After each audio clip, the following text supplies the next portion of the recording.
try again. Reach out to a friend. Never second guess yourself. Yeah, you know there's some ups and could be some downs. Whichever way it goes, let's flip this shit around. Stick to the plan and stay on that road. Stand up tall and slow your road like a grand.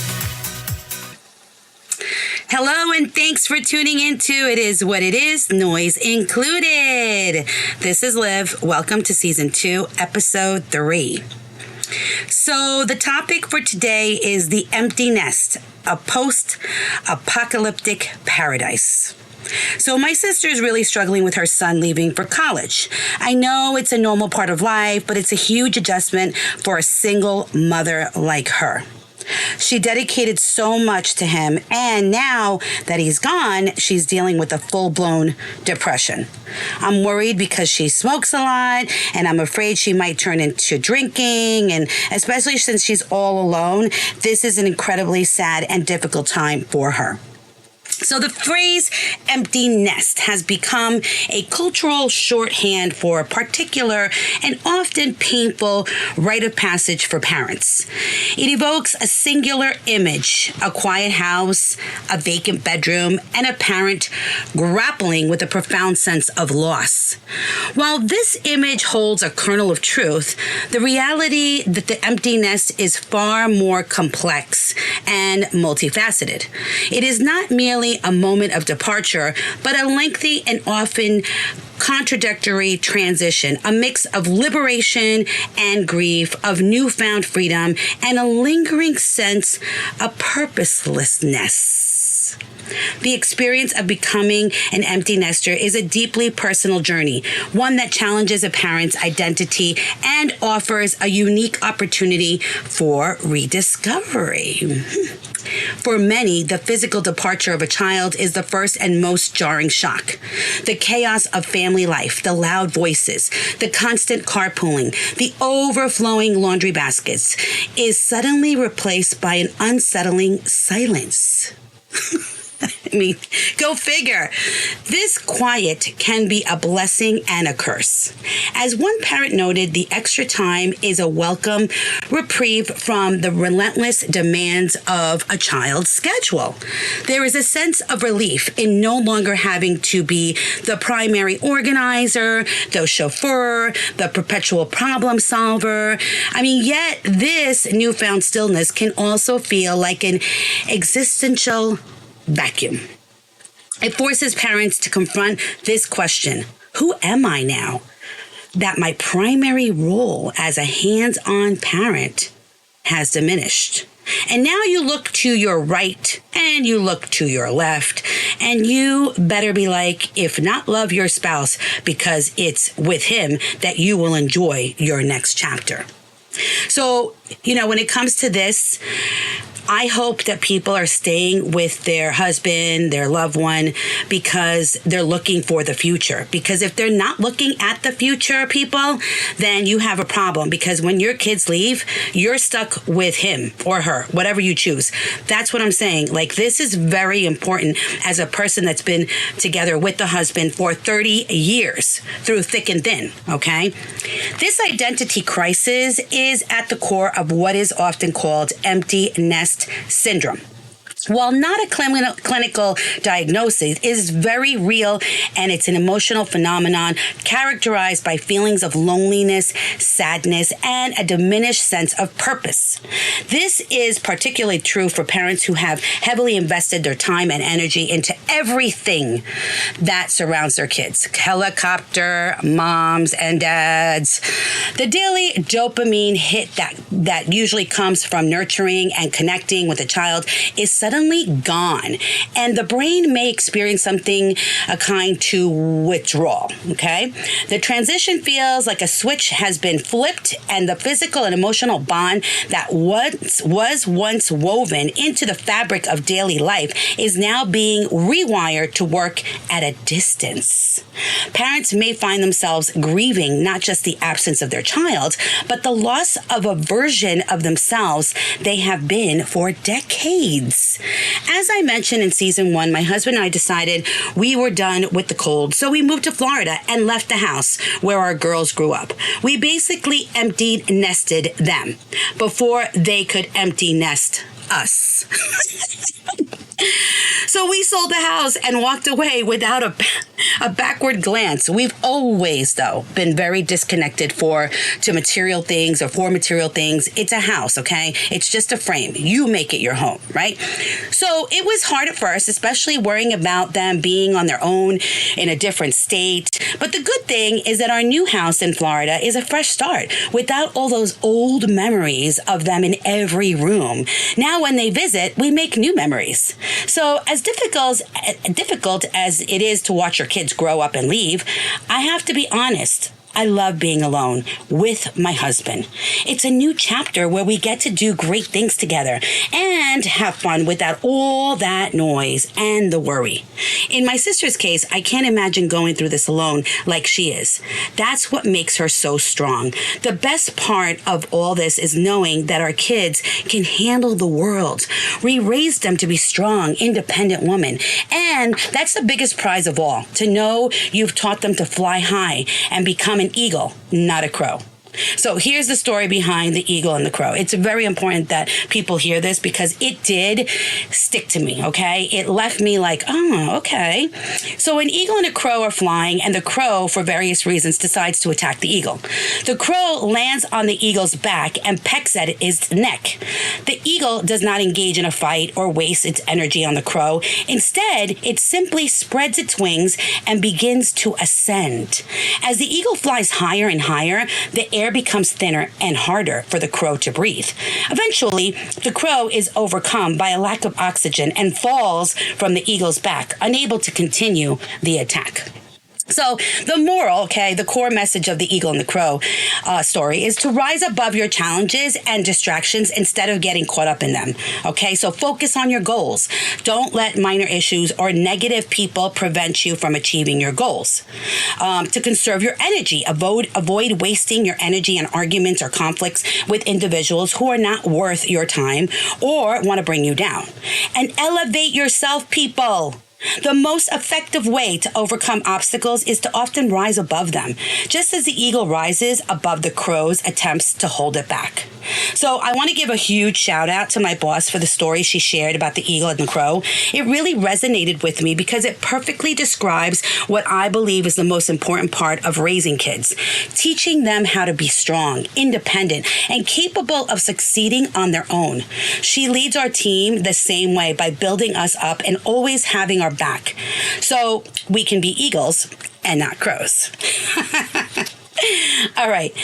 So the experience is a confluence of contradictions, okay? The same parent who savors the quiet of the house may also crave the madness of a child's present.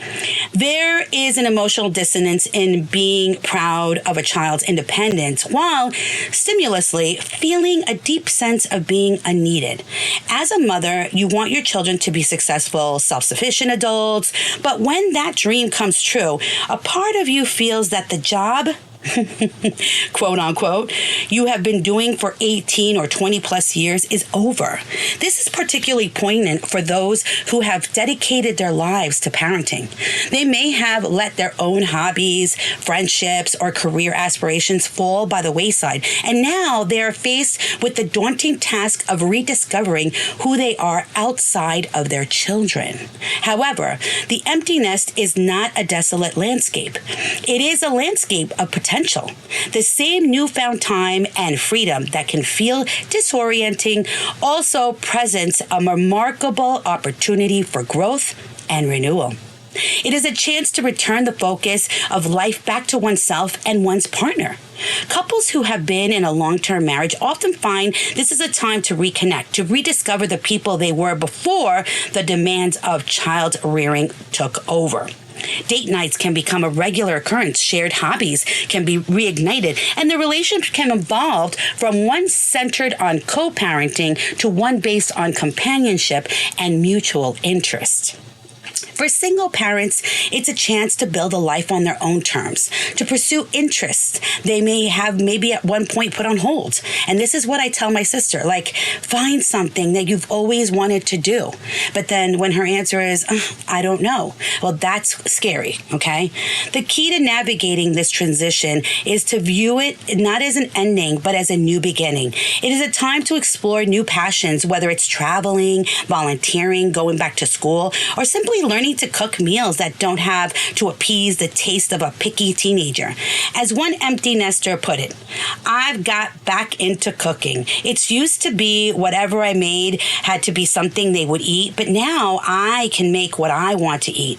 This simple act of culinary liberation is a metaphor for the broader sense of freedom that can come with this new stage of life. Of course, the journey is not without its challenges. The grief and loneliness can be profound, okay? I know that. And it's crucial to acknowledge to process these feelings. It's also important to redefine the relationship with the adult child. The role of mom or dad never truly ends, but it evolves from that of a hands-on caregiver to a supportive sounding board. Here's where I have the biggest problem. I have to stop commenting. I just have to shut up and literally just listen because I always want to help. I mean, literally, my cousin the other day said to me, Liv is the kind of mom that will go through hell, take her children out of hell, burn with them, and then bring them out. Somehow she finds the pathways, those dark holes to be able to literally fly through like Superwoman, get the kids and bring them out. That's the kind of mom I am. And that's how I know many of you are. We'll do anything for our kids, okay? Learning to offer advice without control and to respect the child's new boundaries is a critical part of this evolution, which I'm going to tell you, I still struggle with this boundary thing and this gaslighting thing. And I've been an empty nester for like 7 years, okay? And some parents find, solace in setting up clear communication, expectations, while others find comfort in the fact that their children may still come home for holidays, laundry, and to raid the refrigerator. In the end, the empty nest is a messily complicated, sometimes baffling thing. It is both suffocating and liberating, profoundly joy and mournfully sad, okay? But it is also a testament to a job well done. You did it, people, okay? The fact that a child has grown into a confident, independent adult ready to face the world on their own is the ultimate measure of a parent's success. Yay, party! It is a time to celebrate this accomplishment and to embrace the new chapter that lies ahead. The empty nest is not a sign of life being over, but a beautiful and often surprising sign that a new and in some ways better life has just begun. Okay, so I'm going to be totally honest, okay? And for years, silence was the unicorn of my existence, okay? A mythical beast I heard whisper about in other parents' hushed tones. My house used to have a soundtrack of slamming doors, the faint but persistent rumble of a video game, the dramatic retelling of a middle school slight, and universal soul-crushing chorus of, Mom, where's the blah, blah, blah, blah, blah, blah. Now the house is so quiet and I can hear the refrigerator hum. It's glorious. I can leave a single fork in the sink and return to find it still there the next day. I can walk through the house without tripping over a rogue sneaker or a backpack that someone has achieved a critical mass in the middle of the hallway. I'm living in a museum. And they've said that my house is a museum of my own design. And I'm the only one allowed to touch the exhibit. Yes, I am an empty nester, and I call it the sudden onset extreme freedom. For 20 years, my schedule was complex of a tapestry woven from soccer practice to band recitals and frantic last-minute trips to the store for poster board. My daily caloric intake was dictated by what could be eaten standing up. Now my days are blank canvases. I can go to the grocery store and buy something just for me. No more negotiating over ingredients or finding a recipe that somehow pleases a vegan, a carnivore, any type of child, okay, how about the one that exclusively eats beige food, okay? I had one of those. I could eat a dinner of expensive cheeses and crackers and call it a balanced meal. It's magnificent, people. And of course, there are some adjustments, like when they live in New York and come to visit for just 4 days, and I literally have to keep my OCD in check because I might say something I will definitely regret. I mean, when I go visit my girls who live together, the reprimanding starts at the door, okay? Although I am happy to comply to taking off my shoes at the foyer because of that grimy, dirty streets in the city, but I mean, they will tell me, Mom, hook your towel here. Mom, move your stuff over here. Use this blanket and then fold it and then put it under this shelf and then make sure it's to the left. Like, I mean, Jesus, did I create these robots? When they're here, I actually enjoy them making a mess because I feel like a mom all over again. Isn't it weird that when they're maid, I feel like they're also their mom? They trash the house from the entryway to the upstairs. Their lipsticks, heels, sweaters, nail polishes. I mean, everything is everywhere. And what do? I feel like a mom again, just picking up everything. It's so good. The weirdest part is the new couple's identity. My partner and I, who for decades communicated in a series of grunts and raised eyebrows while attempting to manage a household, are now forced to speak in full sentences. We've even started making plans as in, like, what should we watch on TV tonight? Instead of which episode of this show we've both already seen with the kids allow us to watch without complaint. I actually lie sometimes when my daughters come to visit. They say, oh, have you watched Love Island season 5, whatever? And I'm like, oh, no, I haven't. I did. I watch everything. But I say no because I just want to sit next to them and enjoy their comments and enjoy their company. You know, it's like, I tell you, although it's great with them, I know that with my husband, it's become like a new species. The empty nest co-pilots navigating a world that suddenly feels a lot more open and a little less chaotic and truly full of love and happiness. But then the text messages start. Hey, Mom, how did you make the rice? Hey, Mom, how do you make this? Mom, I can't find this. Where do you think I should put this? And Dad, what's a good credit score? It's hilarious. Humbling reminder that my job isn't over. It's just evolved to a different phase. I've gone from being a chauffeur to a 24/7 technical support line. It's not a nest anymore. It's a launch pad with a teether. A very long, very expensive teether. And that's okay, because when they come home, as I said before, for those short periods of time, like the holidays, bringing with them a new wave of chaos, dirty dishes, and the unmistakable scent of freedom and independence, I'll put my feet up, give them the good couch blankets, and enjoy their glorious noise for about 4 days. And then I'll happily drive them to the airport and wave until they're out of sight and get back to my life with my amazing co-pilot of a husband to enjoy our silence, cleanliness, and eating whatever we want to eat for dinner. Let me tell you something, folks. They call it an empty nest. I call it a sudden onset of extreme freedom. For 20 years, our house was a nonstop 24/7 circus of screaming, doors slamming, and the faint but persistent question, Mom, have you seen my charger? Now, the silence is so profound, I can hear my own spine aging, and it's glorious. Some parents act all shocked when their kids pack up and leave. Like, did you not read the fine print on the birth certificate? Warning sign. This tiny, adorable human will one day become a large, expensive adult who will abandon you for college or, worse, a significantly less furnished apartment with roommates. You knew this day was coming, right? We just chose to ignore it and focus on the tiny shoes. That's so cute. I'll be honest, the kids added a certain friction to our marriage, okay? We went from being partners to being a two-person jury. Are we too easy on them? Are we too hard? Was that a mistake? No, that was a mistake. Our relationship was less I love you and more, did you just see what he did? Did you just hear what she said?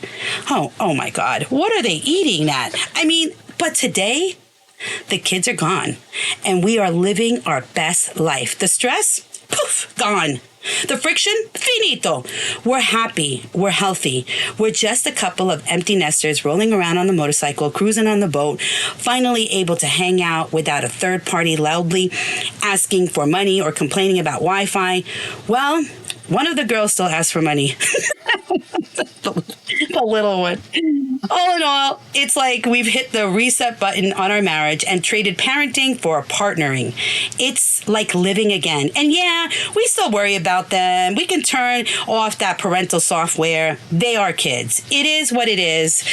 It's an unspoken agreement. We'll let you be free and independent adults. And in return, you'll answer our texts within 48 hours and not get a weirdo tattoo on a questionable place.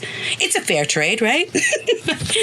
Now, if you'll excuse us, my partner and I are going to enjoy some peace and quiet. And by peace and quiet, I mean planning a trip that doesn't involve a single theme park for Europe. This is Liv. Thanks for tuning into It Is What It Is, noise included, smooches, and sending lots and lots of blessings to all of you. Take care. Bye. Days when we have our doubts, but drive on through. Don't give up the fight. It's a beautiful life.